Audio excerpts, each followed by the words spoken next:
Lions fans, we're back with Season 2, Episode 10 of the Lions Main Podcast. The Lions played like ass this past week and lost to the Vikings. Join us as we talk about what went wrong and look ahead to our revenge game against the Commanders. Thanks for tuning in. As always, like, subscribe, and follow us on all platforms at Lions Main Podcast. This is the Lions Main Podcast. What's up, fellas? How we feeling? Feeling good, right. feeling good. It's Thursday. It's Thursday. Kane, One you're more all day. right? I'm fine, man. I just we all got long. Hey, we're adults, man. We all got long weeks. I took PTO tomorrow because I'm fucking done with this week. But I'm good, dude. Yeah. You for the listeners, Kane hit me up before the pod and said, "Hey, Drew, we need you at the helm this week." So I guess Sure. I'll be the one asking the questions, the man behind the curtain pulling the strings. But I have a question for you, fellas. What's up? Do we as the Detroit Lions, not we, do the Detroit Lions this year, do we have an identity as a team? I mean, it's Obviously. Yeah, go ahead. It's the MCDC. ACDC. I'm still getting used to it. It's the MCDC vibe. I mean, Love how that's new to him. you know what our identity is? It's true. Is like after you beat us, we're gonna kick the fuck out of the next team. That's our identity. That's what I think. Stupid, I know, but George, what do you think? Say the question again. I'm sorry, there was dealing with something now. Do the No Detroit way. Lions have an identity as a team? This season as opposed to the last, because obviously when Dan came in, he created an identity. I could see. That's a good question, Drew, because it seems like we don't right now. Like we've kind of maintained that same identity going into this season. The billboards all along the city were hunting season, which I thought was sick, and that was cool going into the season. But I don't know if that mantra really took off Great with marketing. anybody. And no, I don't really feel one right now, and I feel like maybe the vibes are different in the locker room, and you know what's going on with the coaches and the players. But no, I don't really think we do, Drew, and I can't really give you one. I think that's an interesting point you made, George, because I hadn't thought about that, but you're right. We like the MCDC era was we are like going to go after no matter who, no matter where they are, we're going to go after them. And I'll say this, that Vikings game felt like we were the hunted. We weren't doing any hunting, which is like a little alarming for me, I think. Because even after like the great finish we had, in the NFC Championship game 2 years ago, it's like all of last year, it felt like we still had that mentality, like we're going to go get it. And we let the Vikings just take it to us.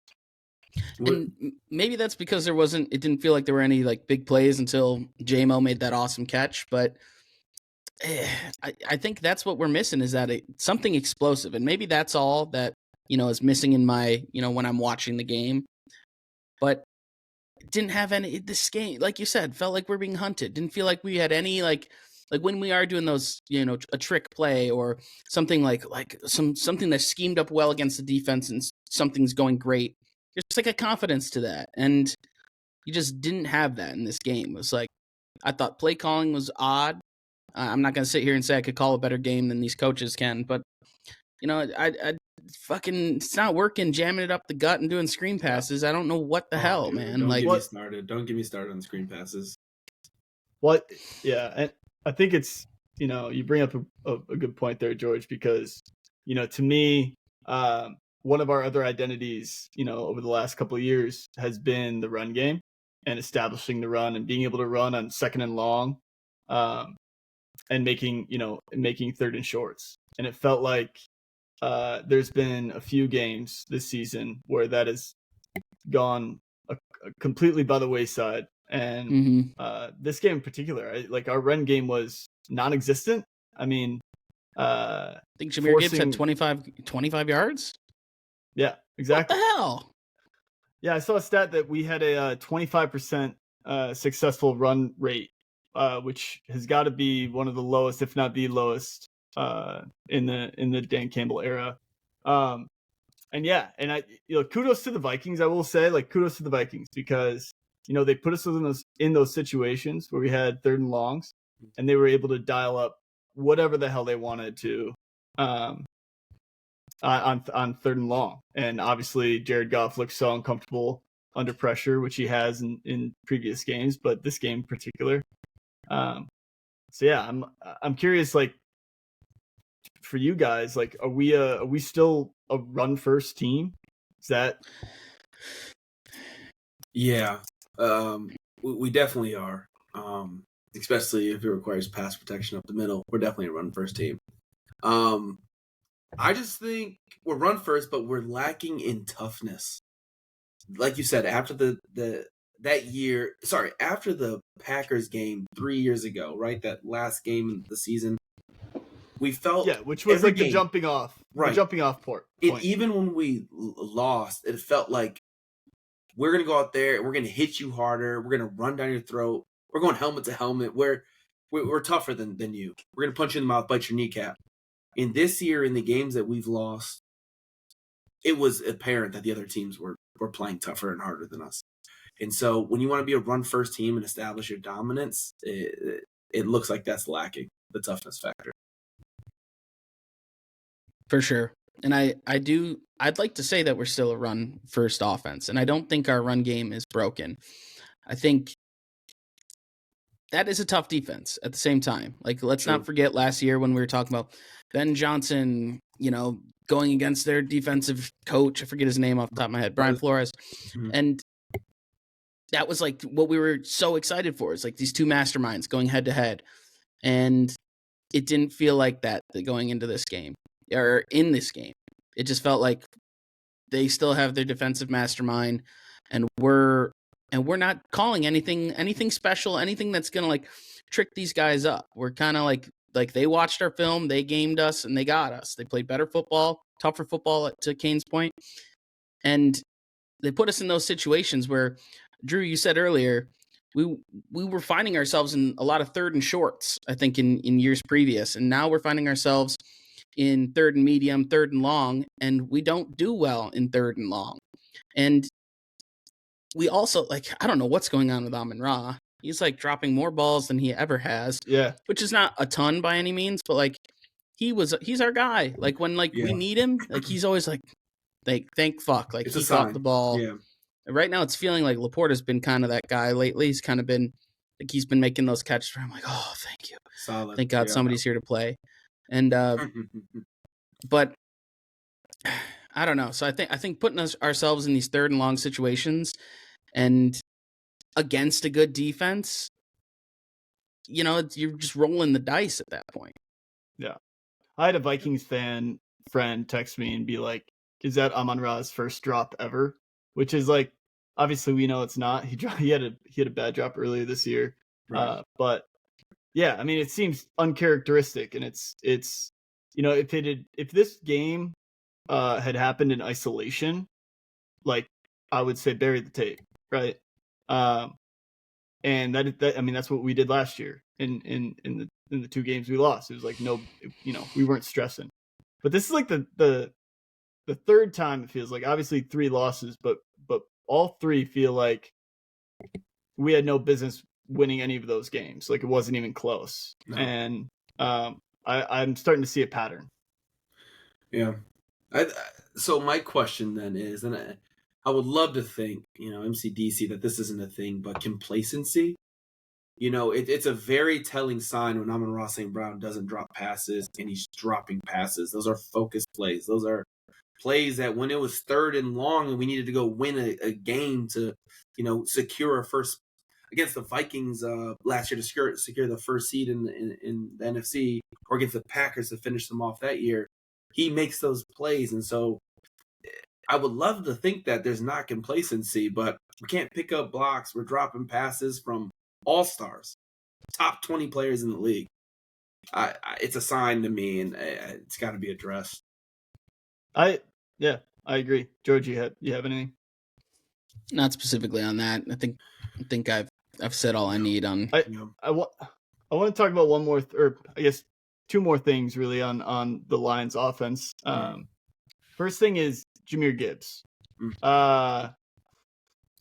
So Jahmyr Gibbs played 40-some snaps, was pass blocking on 15 of them. So I think he was like 15 of 42. He was pass blocking. Mm-hmm. Gave up 7 pressures. 7 pressures in pass block. The next closest NFL running back this year has let up no more than 3. And I guess I'm just like, maybe I'm a fool. Maybe you guys have a different opinion, but I don't know if we can be this Jahmyr Gibbs first, run first offense, or, getting him the ball so much when he's so incapable of doing the pass blocking, and I guess my question is like, should we be going back to this split backfield? Because, in the game last week, it felt like we didn't get a run game until Demo was, put in the game and was getting those drives more consistently. I think that's a good point, Drew. It did seem like Gibbs was missing blocks, and he was, like you're saying. And I think we should do the split. The split worked. I don't know why. I think why it allowed Gibbs to shine and it allowed Monty to shine in their moments, because they're always fresh, always ready to go. And if one style of running wasn't working, maybe the other was. And I think what John Morton needs to do a little bit better is he needs to put our players in positions to excel. He's like, putting Gibbs on these blocks is like, okay, well, it didn't work. So like next week, let's not just take the play. We got the play drawn up and like this guy blocks here, this guy blocks there. Well, if Gibbs can't block right there, let's not be putting Gibbs in those situations where he's blocking, even though like that's his assignment and like drawn on paper, everybody's got their assignment. It doesn't always work that way. So I think drawing up these plays with the right players and, figuring out these matchups, that's something that he's got to do, I think, a little bit better. And maybe I'm just an idiot watching these games, but like you said, Gibbs isn't blocking well. Why are we putting ourselves in situations where he has to make those blocks? Yeah. I think Brian Flores, and sorry, I cut off for a second there, Drew, but I don't know if you mentioned this, but he's known for pressure up the middle. Like, that's his thing. And the tape is out. We know Jared Goff is abysmal when getting rushed up the middle. And now Gibbs, if you have one of your linebackers just go head-to-head contact with Jahmyr Gibbs in the A-gap, you're bound to win that. That's a successful win rate. And so I think the tape is out, and we need to come up with a definite plan moving forward. And if that's, having an even 50 I feel like I'm just repeating myself over multiple weeks. I think in a previous week I said I hate the split right now. Monty touches the ball 4 times. He's in the game and he was in the game for 36% of the snaps this game, but previously it was like 10 to 20%. Whatever that is. I think most of those touches and those plays were in the fourth quarter. And it's just like George said, it's putting your players in position to succeed. I mean, you have all-stars all around. J-Mo touching the ball late, you see what he can do. Monty, I mean, I'm beating my own drum here, but I'm a little disappointed in Gibbs and just the way the offense looks right now. Just getting back to the split and like you talking about how many touches guys are getting and how much the split is. I mean, in the end, this past game, David ended up getting more yards, more carries, but it felt like that was reactionary to Gibbs not doing well, as opposed to Gibbs doing well. Then we have Monty, and Monty does his thing, and he ends up doing well, and just like working together, and it's just split, which I loved. Mm-hmm. Now it seemed like Gibbs isn't working. Let's try our other party trick that we have and see if this works. And it worked a little bit better, but it's like I think always switching them kind of kept defenses on their toes too, because you didn't know what kind of play was going to happen. Because they like to put David Montgomery in this as this power back guy, which he can do, but he'll slice you up. He had those dudes running into each other because he juked them out. Like, he's ready to play. And are we asking too much of Jahmyr? Like, I feel like traditionally, at least last year, he was the change of pace back, right? Like, we were Demo first. Demo was RB1, right? Yeah, the temperature test. Even though exactly. And he was, going back to what we talked about at the beginning is like our identity and like no one was better at taking it to a defense than Dave Montgomery. No. And then it was like you hit him with Gibbs and he goes, for 60 and a touchdown. Right. And it somewhere along the way, it feels like we've gotten away from that. And yeah, I guess it's like, are they not seeing the same thing that we're seeing? They being the coaches. You got it, George. It makes me wonder, like, is it like, do you guys remember when the Lions Hard Knocks was out? And I know this because I'm rewatching it right now. But when they were trying to like build Swift's confidence that he was the back, and do you think that they're kind of like doing that same thing with Gibbs now? Maybe not saying it outwardly like Lacey was doing before, but maybe they're like trying to like establish him as that back, and maybe they're thinking about Monty's contract, and if they're gonna have thinking about let's see how Gibbs handles most of the weight, and who knows what we end up doing with Monty once his contract ends. Maybe they're kind of like we re-signed Monty. We re-signed Monty last year. He's under for a few more like years. a 3-year deal, right? Or is it 4? Yeah, but that's like his contract doesn't end for trying to keep his trade value high. That's what I'm saying. We wouldn't do that. You can't put, this is a business and you can't put anything past it, but maybe this was like, can we? Maybe this is like what they're doing this season is like, can we afford to lose Monty? And it seems like right now, no, the split is what's been good. That's what we were breaking all those both guys scoring touchdown records and all that shit. Like, I want to get that again. Let's do that again. You guys were competing head and head. Yeah, we were competing last year for who would score more touchdowns. Yeah, now I'm not doing that shit. I'm not making that bet again. I don't know what the fuck. I don't know what the hell is going to happen with these backs right now. No.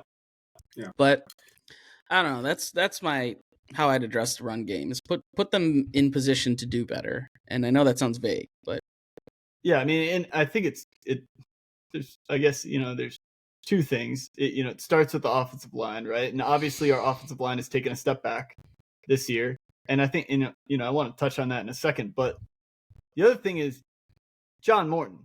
We'd be remiss not to talk about fucking John Morton. Arguably one of the most hated people in Detroit right now.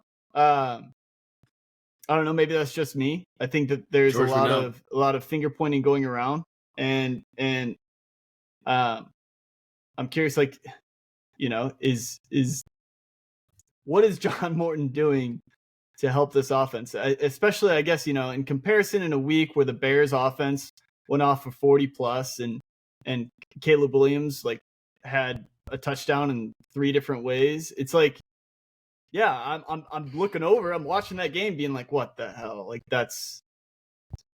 it's hard not to see the difference. Yeah. Sure.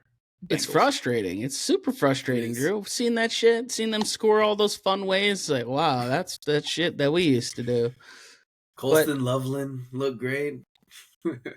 It sucks, yeah.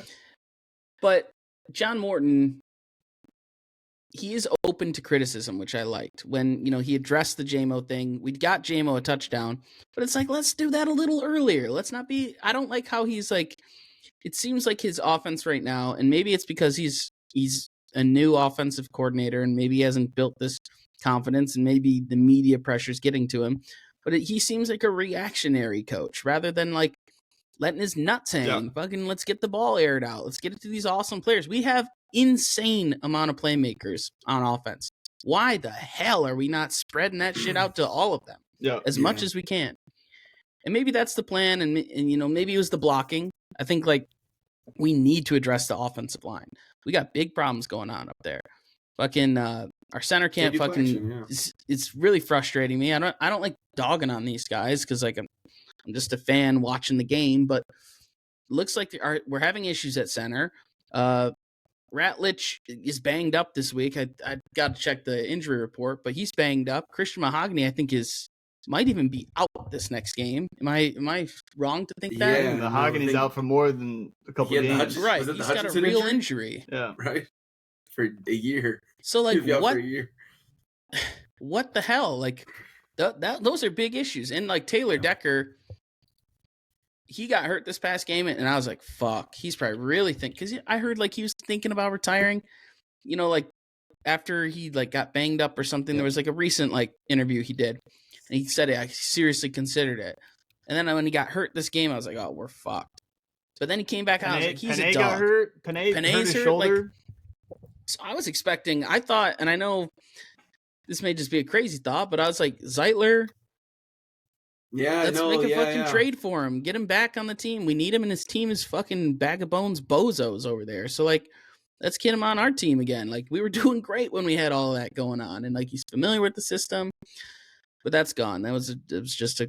This is 2 days after the trade deadline for anybody listening that cares. So that already happened. But the offensive line, we need to address that, and it'd be nice if we made some sort of moves. I don't know what we can do now, but I don't know what we do. I will say that here's what John Morton said this last week after the game, which I just find like is a really interesting quote. I want to hear what you got before I give my own thoughts. I'll just give it to you. I want to hear your thoughts.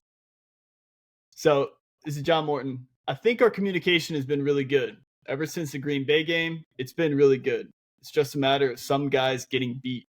That's all it is. I'm just telling you, that's it. When you look at it over and over, it's one or two guys that are just breaking down. And we've got young guys, and they're still learning. And really, they shouldn't be because we're halfway through the season.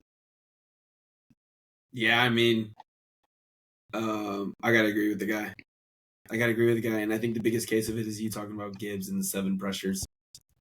It's 1 to 2 players every play that are not doing their assignment.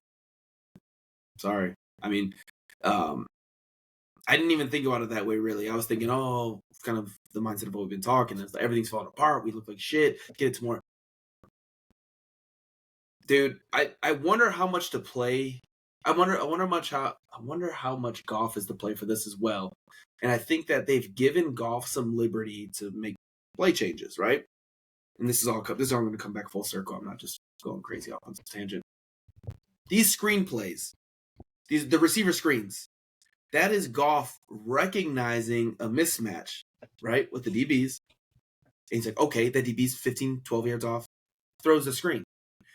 They're baiting you into that. The receiver can't fucking block, missed assignment, and then it's, 2 plays in a row, you get -2 yards, and now it's, 4th and 14. So that's just a small example, but I wonder how much Goff is to blame, but every play it seems like somebody is missing an assignment. One person, 1 or 2 people. So I agree with that. I agree with that statement, like, completely. I mean, I can't really even blame Goff, though. It's like, if you think about it, the man is we all know who he is, right? He's a pocket passer. He needs 2.5, 3 seconds to get a clean pass off. Right. And so when he's getting, pushed out of the pocket, albeit extremely fucking slow, like, and that's happening at like 1.5 seconds, 2 seconds. Like, what are you supposed to do besides like audible to a quick slant or to a wide receiver screen where you can get the ball out in 0.5 second? I'm like, I don't know. You're right. I'm trying to diagnose the problem, and I guess I don't know where it's at. Maybe it's at the center position, like George was saying. Like, I'm trying to diagnose it, and I think it's just fucking know. It's a combination of like all of what we said. Offensive line dropping blocks. They drop 1 block, we're fucked. That defensive player. We don't have Lamar back there, right? And we're fucked. Same with Gibbs. Gibbs is blocking these guys up the middle. Linebacker sees Gibbs. He's licking his lips. He's taking, what the hell? And then when you got like shit like Amon-Ra dropping passes, not to like beat up on him too much. It's just so abnormal for him. But like, like when he's dropping passes, it's like, well, damn. Like what? Like we're not winning this game. Like we don't deserve to. No, you're not winning. We're not blocking guys. We're not catching the ball. We're not stopping shit on a fucking defense either. Ridiculous. Aaron old ass Jones. I had to watch him on the Packers. Slices up. Now I gotta watch him on this bullshit ass team. I'm sick of this fucking guy. Like, why is he always good? Like, he's not always good against other teams. He's solid as fuck against us. I think George, it's good you brought that up. Because I think we beat up the offense to a nauseum. And we should start talking about the defense. But I think that the last thing I'll say about, at least this John Morton quote is accountability all around. It's like, that's what I say. it's every guy on the team. And I think, it's I thought it was interesting that John Morton, pointed the blame towards other people. I guess I'm He's had just to like eat some shit on the last couple losses. John Morton's eaten some shit. So it's like you said, accountability. Well, Drew's he's not the one playing the damn game. Fingers. Right. No, that's what I'm saying. He's taking accountability. It's about time some of these fucking players do too. Like, what the hell? They're the ones playing the damn game, dropping passes, dropping the blocks, letting dudes fucking run all over them, toss on them. Like, it just feels like, back to your point, George, like what you said about reactionary, this offense being reactionary. It's like, that's the biggest thing that sticks out to me is like this John Morton's offense feels like someone that, has never watched like, football in their life and then tries to just recreate Ben Johnson's offense. That's what it feels like to me. It just feels like someone that's like told that this is what is successful being Ben Johnson's offense and try to recreate it. It's just like, I don't know. Again, it goes back to the first point is like, what is our identity? John Morton, what is the identity of our offense? And like, I think, I don't know, you can point blame at other people, but like identity is huge for offense. Like, yeah. And I think all of these things are symptoms of lacking an identity. Anyway, we can move on before I get too heated on this. But I just found the title for this episode: John Morton. What is the identity of our offense? Someone's got to ask the question. I like that. Give you a press pass. We need Kane. Kane or George, whoever wants it, needs to be in the. I guess we should give it to George, shouldn't we? I put you in charge. You start fucking thinking. You start coming with some fucking heat. What the hell? You start having the best episode of your life. What the hell? I know. Hungry with power. Damn. This guy's hungry with fucking power. Sandbagging me when I'm leading it. This motherfucker's eating right now. All right, let's move on to D, Drew. That's what I know. Let's talk about defense. George, you brought up Aaron Jones. That was the biggest, my biggest takeaway as well. How do we let this geriatric motherfucker run all over us? I love that game. Dude's hairline is worse than mine, man. And I think we're the same age. I don't know, man. What do you have, 78 yards on us? Yeah, but he got injured. I mean, he got hurt. Right. He would have been cooking. He gashed us. Absolutely gashed us. 9 carries, 78 yards. Then Mason came in, 36 yards. You've always hated him. You've always hated Aaron Jones. Years. Who? You, George. You've always Yes, I do hate him. Yeah. I think he's fucking... dude, he's like... was always kind of hurt. He's one of the worst things you could pick up in fantasy because you never know what the fuck he's going to do. Because then he'll come out and he'll gash. And you're like... Yeah. And not to mention, we've been dealing with him in the NFC North on 2 different teams now. So, maybe that's what people feel about Montgomery, but I don't know. I used to have this thing about Aaron Jones, and it's one of the ages of like, it's just stupid, toxic masculinity. From the ages of like 23 to 26, I said consistently, Aaron Jones is horrible. If I was on that football field, I'd pick him up and slam him on his neck. He'd never play again. I would say that every time watching him some random game package or whatever. I'm like, this guy's he's not that good, bro. He's lucky. I don't understand he's it. He's on a great team, but this is me watching him run for a 70-yard screenplay for a touchdown. Yeah, I felt that way. I mean, he's proven though. He is proven. A running back, you don't make it to 30 years old in the league if you're not fucking good. Like, you're on a stretcher at 26.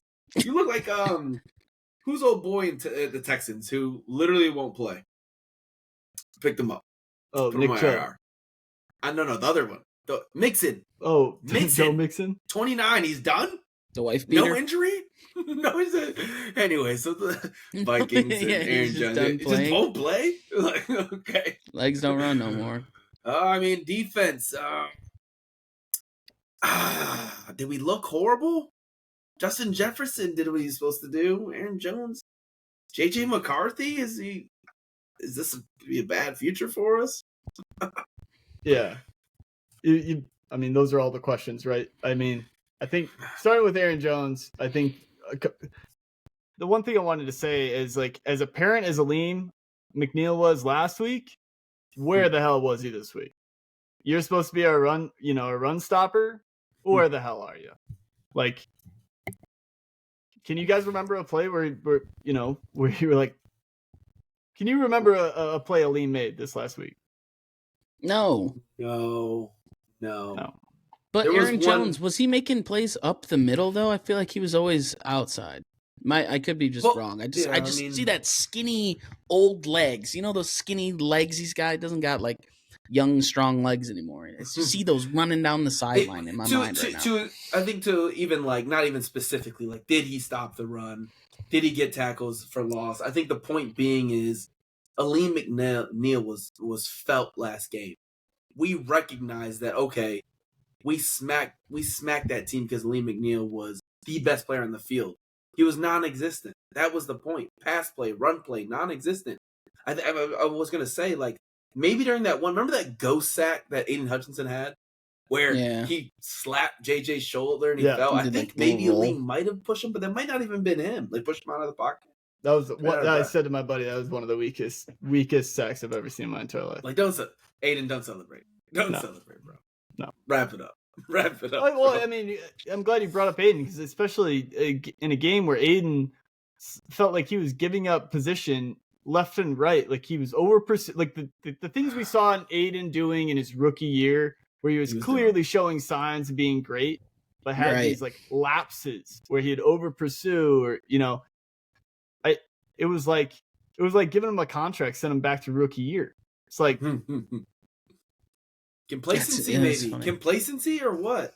Like, I mean, I think lapses all over the field, offense and defense. I thought the defense actually, played somewhat well. I mean, I don't think JJ, like, say what you want, I didn't think he had that great of a game, but it just felt like left and right there was just these mental lapses where it's like, was it the bye week? Was it because you all dressed up in Halloween costumes? You didn't recognize each other out there? Yeah, man. I mean, like, Amon-Ra went to Vegas. I don't like when the NFL is remember when the Lions didn't get any FaceTime with national media? Now the NFL is posting all of the costume. These teams are, dude. O'Connell's looking again, toughness. O'Connell's showing. I gotta keep it PC. He's showing a picture of these lions. Gibbs is everywhere with his girlfriend in the mirror, dancing in the mirror. Keeping it PC. I'm keeping it PC. I'm gonna keep my words good here. He's showing his team the video and goes, "Why don't you sock this motherfucker in the jaw?" That's as PC as I'll keep it. And we're not tough. That's not tough. That's not a tough team. That's not a tough team, bro. Where's the leadership? Like that. Like leadership? when your offensive leaders are Amon-Ra and your defensive leaders are who? Aiden? Like who are the defensive leaders? Anzalone. No. Jack Campbell. Jack Campbell's got that dog. Jack Campbell has played awesome in every single game this year. It. That's the guy. It's consistent. He's the most consistent. Yeah. Most tackles. Yeah. Most tackles. He had a sack. CFL. He's like leading. I think he's like. I don't know what. Yeah, pull it up. But he's leading the NFL in pressures from as a linebacker. Obviously it's like nothing compared to edge. If you're playing on the edge, but. The dude is like awesome. Mm-hmm. Maybe honestly to this far to date, most important Lions defender in my eyes. He's leading all interior linebackers in sacks. He's up there. Let me see. He's up there. Actually, the list includes D ends and linebackers, so I had to sift through. Quite a few, but no, he's actually tied with Derek Barnes. They're both tied. Derek Barnes also played great. Like it's so funny to think like our linebacking core as the strength of our defense. Because it feels like a couple of years ago we were talking about how terrible they were. Right. Start of the season though, we called it out. We said they were going to be good. 100%. Yeah, we did. 100%. I talk a lot of shit. Let me give him props. Some props are due. TA got his first interception. And so a wild fluky interception, I will say, but he did get the first one. He was good in coverage. It was good coverage. Good coverage. Yeah. I hit. I'm giving props. My bet hit as a result of it. And I think that's the point. I mean, do you want to talk a little bit more about the Vikings, or do we want to finish off on the only positive note? Drew, it's your call. Well, I want to talk about JJ for a little bit because let's do it. The dude's got 2 wins now, and I don't know if you guys saw he had identical stats. Did you guys see this?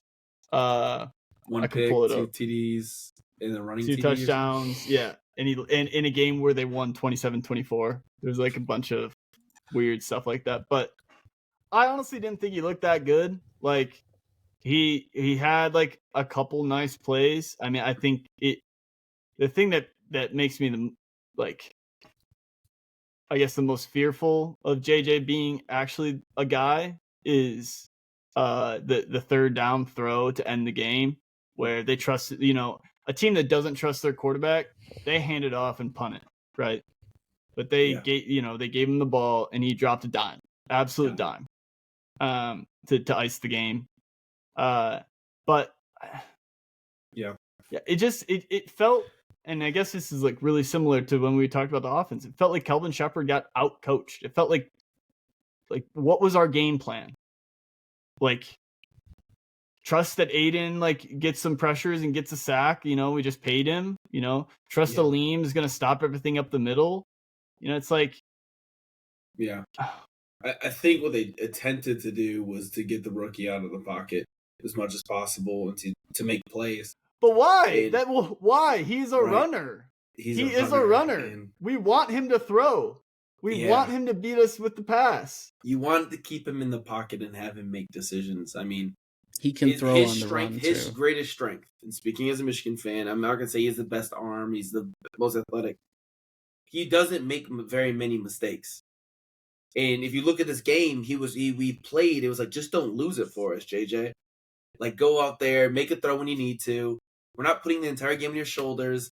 We have a great defense. We have a great O-line. Just go out there, get the ball to our studs. And so when you let him do just that, he's not going to lose you the game. He's going to go out there and make plays. So keep him in the pocket, man. Keep him in the pocket. Make him look over the line. Make him do a Caleb Williams. Keep him in the pocket. Right. No, he looks a lot like Caleb.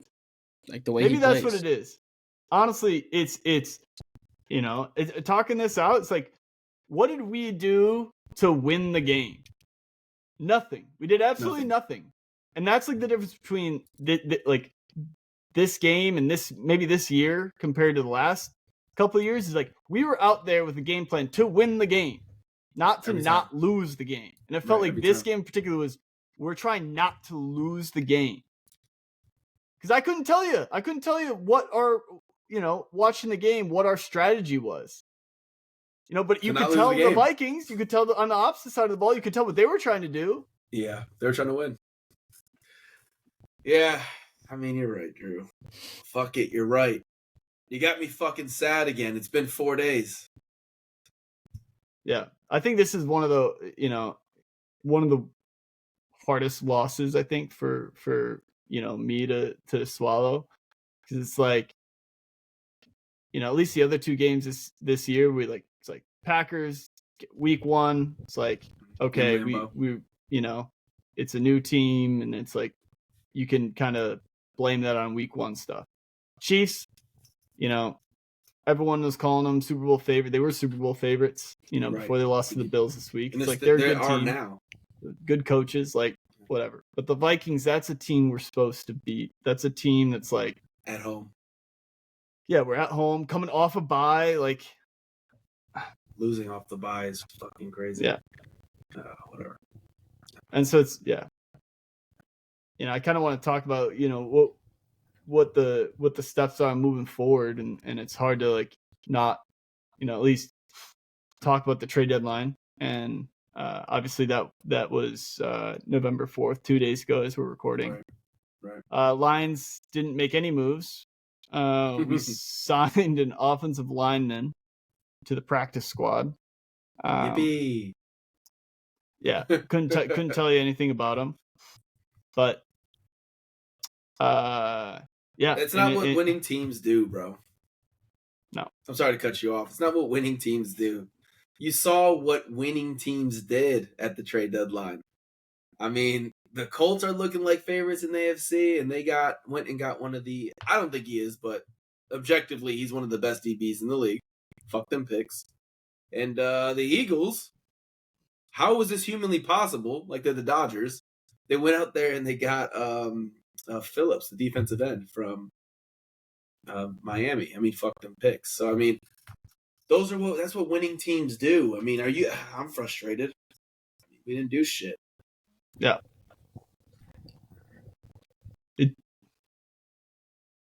I don't know. George, you got anything? I got nothing on that. Absolutely nothing. Didn't do. I had a lot. I was saying about a lot of things leading up to this, and about what we could do before the deadline. They didn't do shit with it. Oh, yeah. I do have one thing actually. Now that the deadline is over, there still is an option. And I texted you guys this. Yeah. And it's a long shot and it's not likely to happen. But it's easy to say no to anything. That's the obvious answer. We still have the opportunity. We still have the opportunity to sign somebody. And that somebody retired this year. Used to play for the Lions. Dating a woman from Detroit. Cash doll. George 8. I mean, what? Zadarius Smith, baby.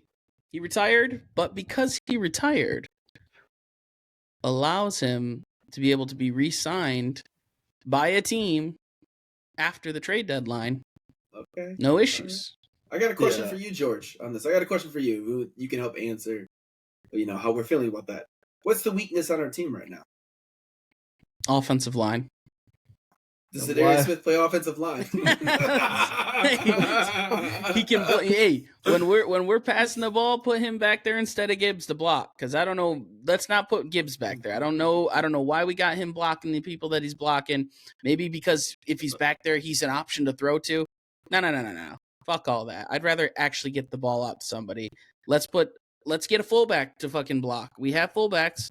We have linebackers that have played running back before. I know that sounds crazy, and people are like, why would you do that when you got Gibbs?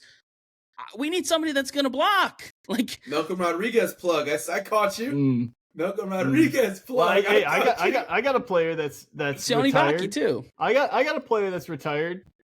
Got experience playing offensive line. Dating a girl from Detroit. Help me out here. David Beadle. Cole Chewins.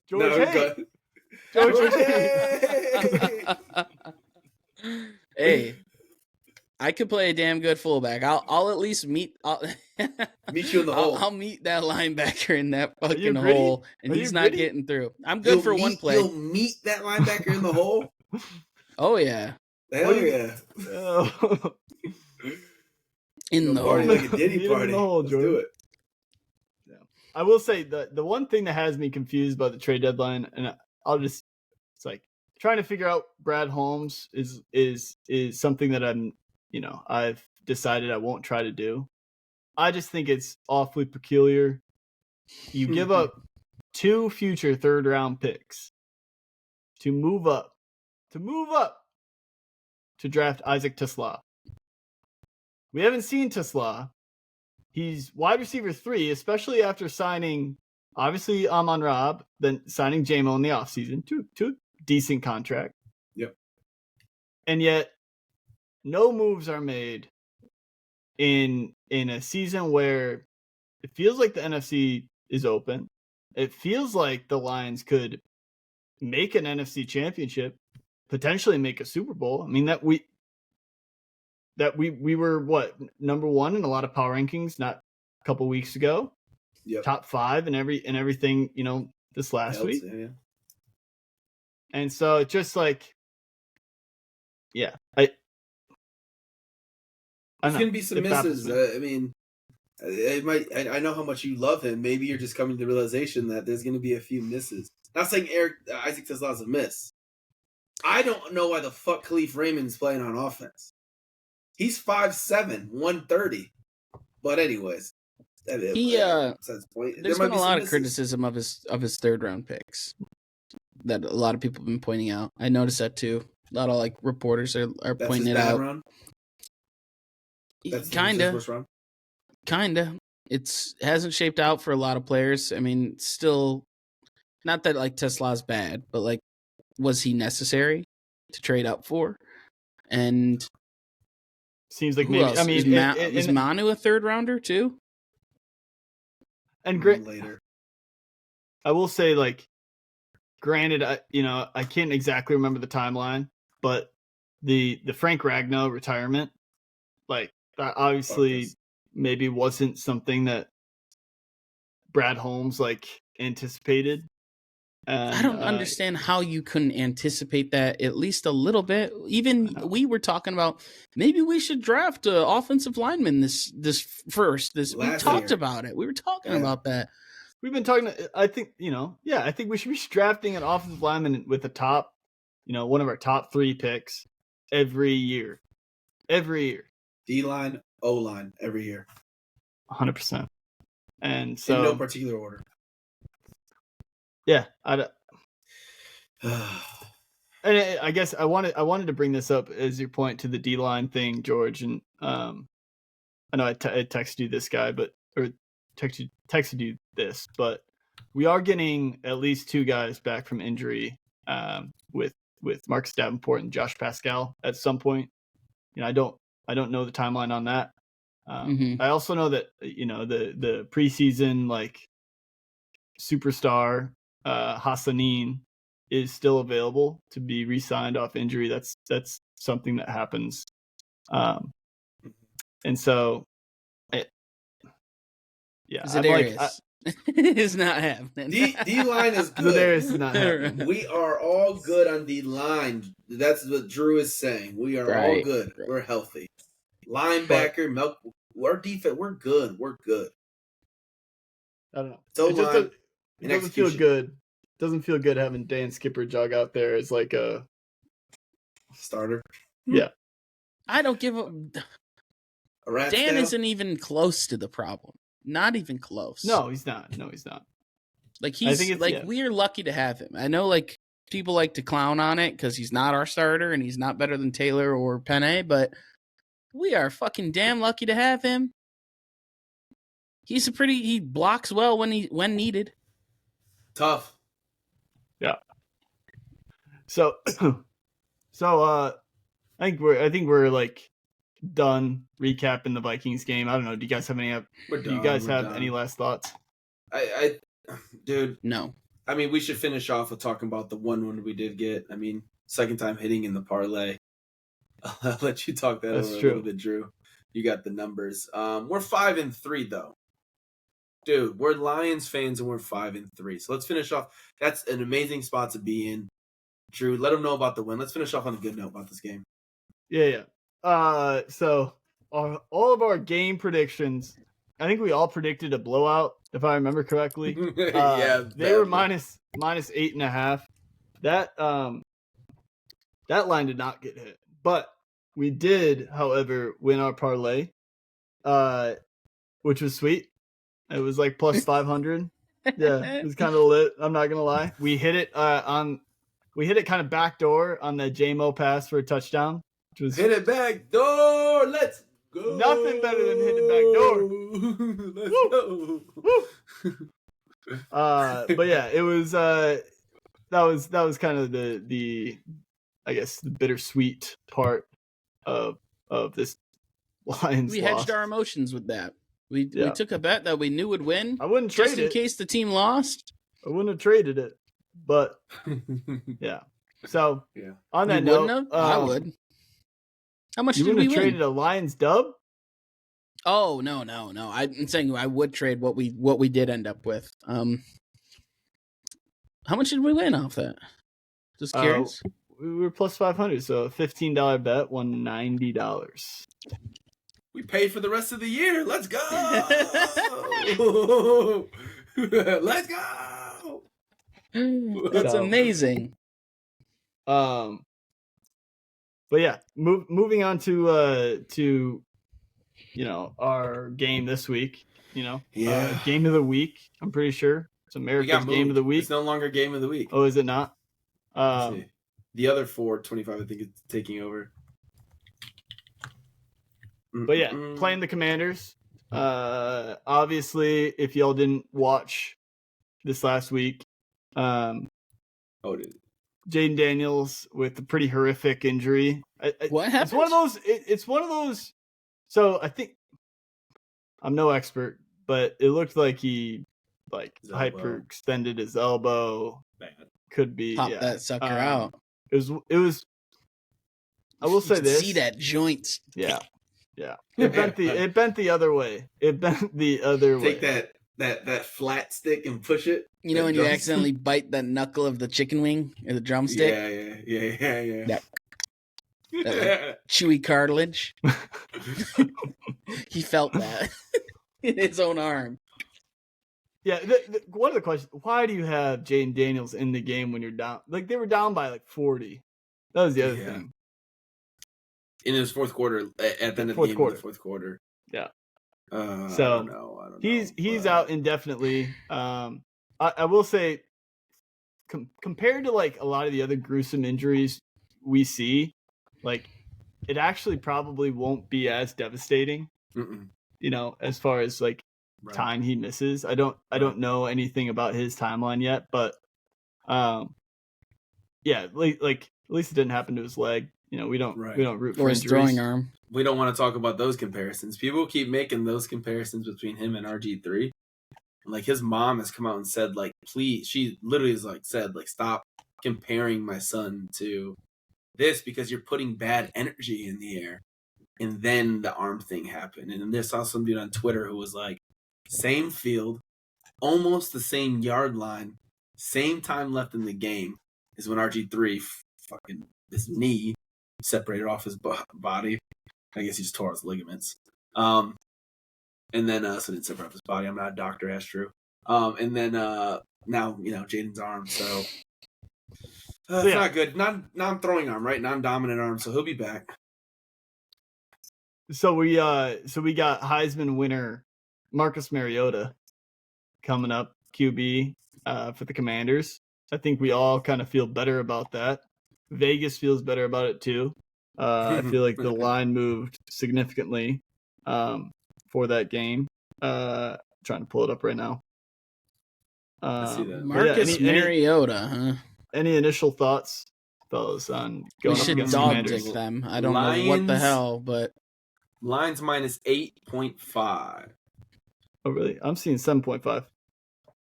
Oh, sorry. This is a ESPN Bet Sportsbook. So this one is not the. This one's not a cool one. do the DraftKings. 7.5.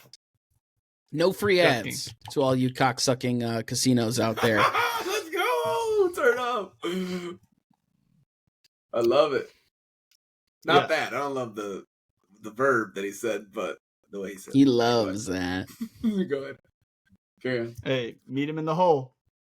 Hey, meet them in the hole. Yeah. Any thoughts, fellas? That's a good line. I mean, the line's definitely just real quick. What's our record against the spread, Drew? I know you're an avid gambler and you always bring it up. Our history against the spread. Well, it was. It was good, right? Super good. Right. We obviously the loss against the Chiefs and this last week. Right. It's a little worse, but it's still something. We're still hitting at a good clip. Good. And so the Lions really shit the bed this last week. They gave us 9.5 or 8.5 against the Vikings, who are not even arguably, they're a much better team, especially with Jaden Daniels out than the Commanders. The Commanders are 3-6. So I love this line. 8. What do you say? 7.5. I love this line. I mean, they're essentially saying like the Lions look like dog shit last week, so we think that the Commanders are going to play them closer without one of the best quarterbacks in the league, just because the Vikings. I love this line, so I would hammer that. I know you're going to put a bet in Drew. I would stomp this. I think the Lions are going to at least win by 10. Come on, feels like a gimme. Yeah, I don't even know what to say. There's no one I trust more than Dan Campbell. Like off of a loss like this. Yeah, I think they're going to be ready. I mean, say what we've said all pod is like, there's some mistrust right now amongst the fans with the Lions coaches. But this has got to be a statement. Like, we can't just win. We got to win by a lot. 1-2 in the division right now. Obviously, this isn't a division game, but I don't know. I feel like Dan's going to get the guys ready. Oh, you better. I mean, or his job's on the line. It's wild to say. I mean, if we can't beat Marcus Mariota and the Commanders, let me see here. I'll be sick to my stomach. I'll puke.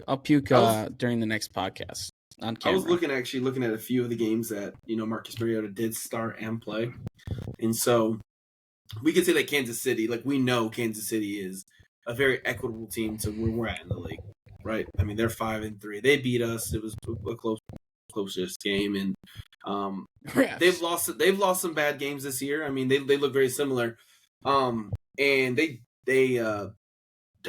they donkey stomped on Marcus Mariota. They beat him 28-7. He threw 2 picks that game. He looked fucking atrocious. I believe he also played against Dallas, and I mean, they got some good defensive veterans on the Commanders, but they lost 44-22. Let me make sure that was sorry, actually Jane Daniels played that game as well. He played a couple games this year, and I think all of them were losses, excluding one that Marcus Mariota played. And so it's not a good showing. I mean, their defense doesn't look as great as people thought they would be as well. We're going to be fine. We're going to be completely fine. I mean, it's a revenge game, too. Aleem McNeil and Aiden Hutchinson, there's no way they come out 2 weeks like that in a row. I mean, if they do, then we need to trade out Aiden next week immediately. Just shake some sense into him. Shake some passion. Get rid of that contract. If he performs like that again, we got to get rid of that contract. Was that the first game after the contract? Yes. 1 sack. 1 sack, and it was a little pushover somersault bullshit out of. I wanted to see him suplex JJ. I was so sick to my stomach. We let that pussy ball on us. I hated that, man. He's such a fucking weirdo dork loser of a quarterback. Come on. What JJ? Are you talking about, bro? Did you see him after the game doing the fake demon, doing the that shit is so weird, dude. All right. He's such a weirdo. Okay, 2 things. He could be pushing it. We know he's not like that. And you can also be a hater. I am a hater, bro. Okay. Whenever I'm angry or upset or dogging on people, I'm being a hater. That's all. Fair enough. But I'm not really scared of a single player on the Commanders. I'm not scared of a single player in the Commanders. You're not scared of Bill? Fuck Bill. How is he a starting running back in the NFL? I'm just a Bill. I'm a little bit nervous about Von Miller. No? Geriatric against the line that apparently can't block shit right now. I'm a little bit nervous about that, yes. You never... Okay. So let's just say we give up 2 or 3 sacks. Do you think that offense with Marcus Mariota and offensive tackle Deebo Samuel are going to beat us? Those are my famous last words. I mean, there's no way, bro. There's Deebo, no way. They're gonna get crafty with Deebo. They're gonna be doing that finicky hand him jet sweep weird shit, getting him. I think they'll get crafty, but But they have to. They absolutely have to. They're ranked 27th in the league in passing yards, 189.6 yards per game. All right, I'm not saying I don't think. I think we should destroy them. I mean, what are we talking about here? The I other said thing that we're about not- the Vikings last week, and we lost. We're not talking about, the other thing we're not talking about is this is a revenge game. There's a lot of players that were on the team last year for a game we were supposed to win. Yeah, I mean, if take all the points about focus like that we made, like they have to be focused for this game. They have to. It's like this is I'm gonna call it a must win. Not even just a must win, must blow out. 2 touchdowns. I hope you're right. Man. I couldn't imagine this team being 5-4. I couldn't imagine it. Is this what privilege feels like? Is this what privilege feels like? When it comes to football, about being over 500, I'm like, I couldn't imagine. It's like when I was growing up, and I'm like, I couldn't imagine having Georgia's team. I couldn't imagine living down there. Living down where? In Georgia's life. What the hell? With the peons. Well, do we have any last thoughts before we give our picks? No, there's absolutely the thing is this. I mean, I can't even seriously have more talking points than the fact that I'm not scared. We're gonna stomp the dog shit out of them. Picks are all the picks out? Is it just lines for the Lions, or do they even have? No, they have props. Okay. Do we have a prop competition update on what our standings are? Yeah, I think the biggest win for you was that you kept a 1-game lead on me. So you've only lost one time this year, Drew, on the prop bets. I mean, good props to you. You've done a full 180 from the bullshit that you were on last year. I think just like me allowing you to take control over the pod. I think you've really taken ownership of your lifestyle. You pull yourself up by the bootstraps. That's a phrase George likes to use. So, complete 180. I'm proud of you. I've only lost twice this year. One of those I took Baker over in rush yards, and I feel disgusted about that. I mean, I'm a piece of shit for doing that. And then Giggly over here, Mr. Tumnus over here, it's only won twice, lost 4 times. And J-Mo and D-Mo continue to fail you. So I think I would switch if up. you look at my bets where they didn't hit, that's like some of the shit that's going wrong on the team. Like that's like uncharacteristic. Like why J-Mo doesn't have 2.5 receptions 2 weeks ago? Fuck if all I know. I mean, why the hell not? Yeah. Mahomes get an interception that was a bit bold, and I was getting a little cocky, excited. He throws them. I mean, he throws them. He does throw them. He slings the ball, which I appreciate out of a quarterback. But the Demo yards and the J-Mo yards ones, I mean, God forbid I believe in our players a little bit. Yeah. Let me see. So what are we thinking for this week? I think Should I go first? Loser goes first? Yeah, I've gone first. I've gone first a few times. I feel like I don't think I've ever gone first. Wait. How many what's George's record right now? How far is he behind 2-4. He's 2-4. 2-4, so he's like you're 5-1, I'm 4-2. Okay. All right. 2 and oh yeah. We didn't do every week. All right. Let Georgie go first. All right, go ahead, Georgie. Go ahead. Okay. Baby. This week I'm taking Marcus Mariota under 200.5 passing yards. Wow.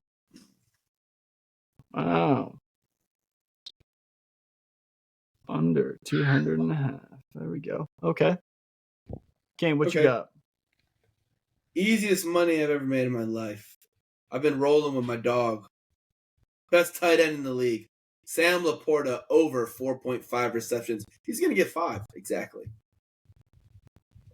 I wish we could bet that. 5 exactly? Yeah, that'd be awesome. Wow. 4.5. Yeah. 4.5. That's got some plus money under it. That's like a plus 124 on that one. Yeah. I like this bet. So initially I'll just tell you, I kind of was looking at the rushing props, but I honestly, after last week, I couldn't tell you who we're going to give the ball to more. Is this like a Jahmyr Gibbs statement? Like he's going to go for 100 plus? Or is this like we're going to pound the rock with Demo? Honestly, don't know. But but what I stumbled on was something I do like, and that is Jared Goff under pass attempts 30.5. That's a good one. That's a solid one. I think we're going to get a lead and we're going to pound the rock. Dude, I actually just found an amazing one. I won't switch up because this is even worse odds. I want to make our bet juicy so we win some money. They have the line for David Montgomery rushing attempts at 12.5. Has he ran the ball 13 times ever this year? I mean, Drew, you said he think maybe on the rock, game. That's what I'm saying. I saw those. I was looking at those and I was like, I don't know. Yeah. So no, those are all good. But hey, as this is, we're plus 800. So this is the juiciest of them yet. Holy shit! 15 to win 135. Let's go. Dude, we're gonna be. Dude, if we win this one, we're up in the bets. If we win this one, we're up in the bets. Yeah. But that's all I got. Kane, you got any closing thoughts for us? Yeah. So just last thing, I think.